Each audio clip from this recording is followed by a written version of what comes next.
Hi, welcome to our chat time. Really glad you're with me. Steve Arterburn here from New Life. If you need some help, it's 1-800-NEW-LIFE. By the way, yesterday I mentioned Tony Evans, and on Monday we'll play a clip of when Tony Evans was on the New Life Live broadcast. And if you stumble onto this and you've never stumbled onto New Life, I think you'd really like the program there with the people I do it with. I like them. I don't like everybody, but I do like them. Let's get back to where we have been during this time, and let's talk about our Lose It for Life plan. And to do that, I'm going to start with a little story. So let's just say that life is like a river. You know, I love lakes, I love the ocean, and I love rivers. And I've lived at the ocean, I've lived on a lake, and I think it'd be really great to live on a river. And I've known people that have done that. And you look out there on the river, and it's just full of mystery. You know, it's powerful, it's moving. I'm sure that people just used to spend hours watching the river flow in front of them. Many of them with rapids and stuff, you see the power there and the movement. And, you know, there are other places in the river where it just seems so tame and calm and peaceful. But mysteriously below the surface, you hear people say it's dangerous, that there are wild currents, that people have been out on the river and these currents just come up and drag them down under, and they're so powerful. The current churns into another down churning current into another down churning current, and people die. And you know, if you have a little boat, you can get out there on this river that's going by. It's got all these currents and everything. It looks really tame and beautiful from the shore, but you are struggling because maybe you want to go up ahead, maybe downriver. I mean, upriver, there's a store or something that you want to go with, and you're paddling against the current. Some people don't even see the current. They don't know what you're up against, but you're paddling with everything you have, all your earthly power, and you believe getting where you want to go on that river is the key to happiness. And you look around and you see you're no closer than you were when you got started because the current is so strong. And you wake up and you're exhausted and you realize that I'm trying really hard, but I'm not getting anywhere. And maybe rather than trying so hard going up against the current, maybe it's time to go with the flow, go with the current, to save my strength and go with the strength that is there and go downstream, and maybe downstream with the current. I find something even more amazing, and once I find it, because I'm not exhausted, I can enjoy it. Anybody seeing somebody paddling upstream and the current is so strong that they're making no progress would say to that person, it's kind of foolish for you to continue in that way. And so I'm going to encourage you when it comes to eating, maintaining a healthy weight, losing weight, that maybe it's time to give up the struggle and to surrender into a different way of living. You know, Jesus, when you read the 5th chapter of John, he approaches a guy that you could say was swimming up against a current, 38 years sick. He was by a healing pool, and whenever the current resulting from this water being stirred, supposedly by a healing angel, he couldn't get there in time. And 38 years he tries this. Just amazing that he stayed there so long. And Jesus walks up to him and says, do you want to be healed? You'd think he's there 38 years, he'd want to be healed. But a lot of times people look like they want help or they want to get better, but they don't. And they aren't getting any better. And so if that's you, I'm going to say my famous old saying, trying harder only makes trying harder. And when we surrender and we start to get some support and help from other people, connect with some other people, we start to go with the current of life, not against it. Now, whenever we implement a program, at the beginning of the program, it's important that you know what the signs are that this isn't going to work anymore. And you never want to fulfill all of those signs. In this case, you would say, if we could put together a different way to move, a different way to eat, different way to process our feelings and thoughts, get connection. If we do all that, we're going to start on a path of gaining our weight back the moment we stop doing all that. And that's why it's so sad to me when somebody goes and gets gastric bypass surgery or something like that, and they haven't altered their lifestyle. You know, if they altered their lifestyle, then, you know, they probably wouldn't even need the surgery. Or, you know, some people actually reach a point of morbid obesity where probably the surgery is the only way they're going to get help. But you see a person just get so stuck in whatever they're doing and they don't know what to do. You have to continue to move and never be complacent. That's the first crummy sign. Because when you get complacent and you're not connecting with all those people that have been helping you or been supportive of you or holding you accountable, whatever it is, then you get confused. Do I really have that bad a problem? Would it really hurt me to do this or to do that? And then in the confusion, you see, you start to compromise. You buy the wrong kind of food for you, bring it home, and then boom, you relapse.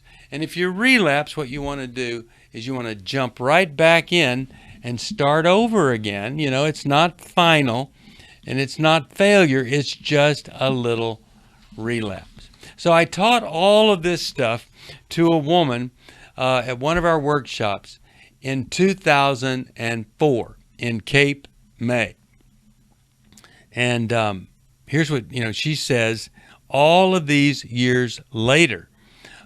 She said, you know, I wish you had told me not to expect some big explosion of insight or some, you know, kind of dramatic life-changing experience. She said, because I never had that, but I was always looking for that.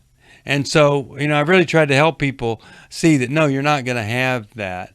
But you could kind of surrender and have some of that once you finally surrender everything.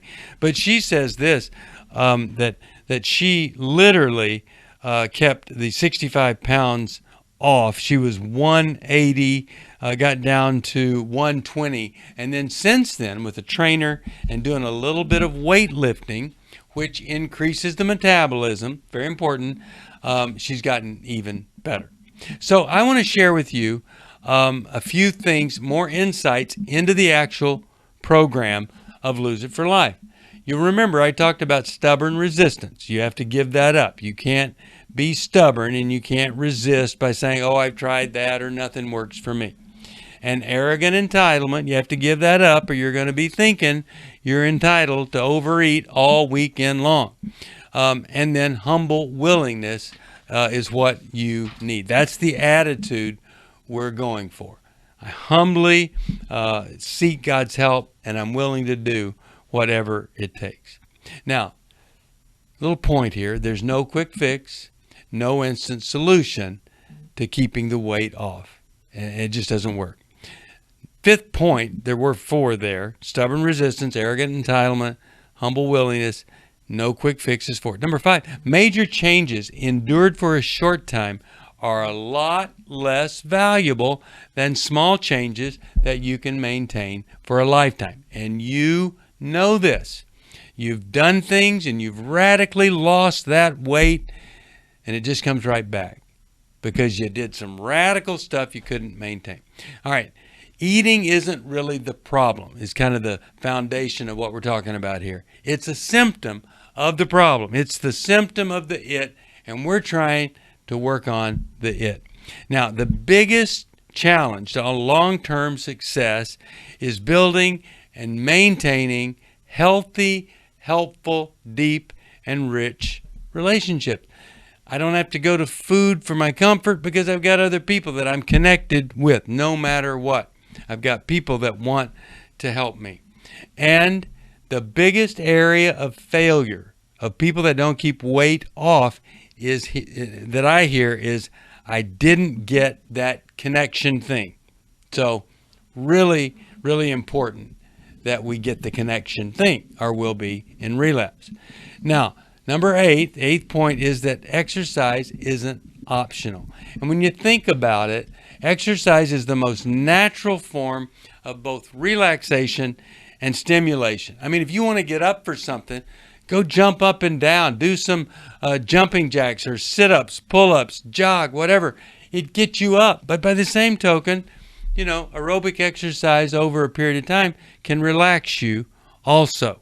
And then when you have a partner, it can connect you. When I ran a marathon, I had 2 running partners, and we worked out every Saturday. And I would tell you that connection was one of the most amazing and valuable experiences ever.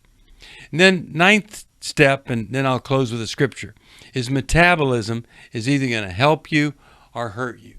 We increase our metabolism with exercise early in the morning, eating a little bit of something early in the morning, and putting muscle on. Muscle increases our metabolism. Muscle burns fat, burns energy, burns stuff more than fat. So we want muscle. We want to build muscle. I still lift weights to build muscle and keep muscle from deteriorating. And we want to, rather than have 3 big meals where I have a spike in energy and then I want to go to sleep, and then a spike and sleep, I want to try to consume the calories over an extended period of time. So it'd be like a couple hundred calories here, go a couple hours, couple hundred calories over here, and do that consistently through the day rather than skip breakfast or have the big lunch and then you end up with a big dinner. Sometimes just don't think that way. Just think about constant regular intervals of consumption where I'm eating something about every 2 hours. That is a mood maintenance thing. And then if I need an antidepressant, I need to be on an antidepressant. If you're eating because you're depressed and clinically depressed, well, exercise is going to help that. But don't avoid medication at all costs, because some people really do and can lose a lot of weight if they get on the right medication. They've never been properly medicated. So the final thing is a reminder that we have to eliminate this thinking of all I need to do is. All I need to do is a salad at lunch, or all I need to do is whatever. It's a comprehensive program that keeps the weight off. So what are you going to do about what you've just heard here? Are you going to get up early and go to bed earlier? Are you going to do some replacement of some food? Are you going to start to exercise mildly? Whatever you can move, you move it. Or are you just going to say, not today? Well, if you say not today, we know this, tomorrow never comes. And we want tomorrow to come for you. So let's make the change. Let me read you something. This is Luke 12:29-31. It says this: "And do not seek what you should eat or what you should drink, nor have an anxious mind. For all these things the nations of the world seek after, and your Father knows that you need these things. But seek first the kingdom of God, and all these things will be added to you." I really believe the broken relationship with God due to shame or fear, whatever it is, it propels the eating problem.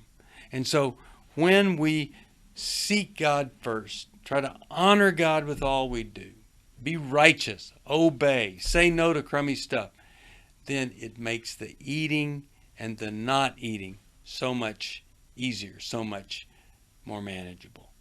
I hope that that's helpful to you. So here's lose it for life. And here's our life. And it's not easy. Don't let food become the medication. Don't let sex, gambling, any of this stuff become the medication. Don't need medication if you don't need it. Seek God and His inspiration whenever you can. But if you've done all the things that other people do and you find yourself with an extreme limitation, the answer for you is the word acceptance. You accept the limitation and then you begin to act responsibly based on having it. Responsible thing for me is to get out of here and go have a great weekend. And thanks for joining me.